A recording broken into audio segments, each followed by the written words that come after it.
શું તમે જાણો છો તમારી એક નાની ભૂલ તમને 1.5 લાખ રૂપિયા સુધીની પેનલ્ટી ભરાવી શકે છે? જો તમે બિઝનેસમેન અથવા તો પ્રોફેશનલ છો તો ફિનાન્શિયલ વર્ષ 2025-26 માટેના ટેક્સ ઓડિટના બદલાયેલા નિયમો જાણવા તમારા માટે ખૂબ જ જરૂરી છે, જેથી છેલ્લી ઘડીએ તમે મુશ્કેલીમાં ન મુકાઈ જાઓ. નમસ્કાર મિત્રો, હું છું જતીન ડોંગા અને તમે જોઈ રહ્યા છો ધ જતીન ટોક્સ. હવે આપણે વાત કરીએ નવા ઇન્કમ ટેક્સ એક્ટ 2025ની સેક્શન 63 વિશે, જે જૂના એક્ટની સેક્શન 44AB નું નવું સ્વરૂપ છે.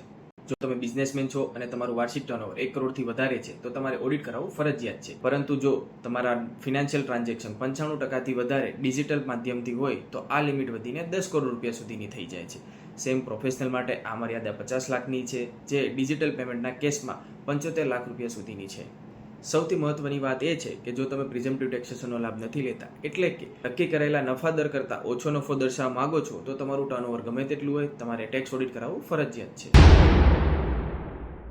યાદ રાખજો, ટેક્સ ઓડિટ ફાઇલ કરવાની છેલ્લી તારીખ 13 સપ્ટેમ્બર 2026 છે. જો તમે આ સમય મર્યાદા ચૂક્યા તો ટર્નઓવરના 0.5% અથવા તો 1.5 લાખ રૂપિયા સુધીની પેનલ્ટી ભરવી પડી શકે છે. પ્રિઝમ્પટિવ ટેક્સેશન અને ટેક્સ ઓડિટ વચ્ચેના તફાવતને લઈને મૂંઝવણમાં છો તો આજે જ મને કોમેન્ટમાં જણાવો.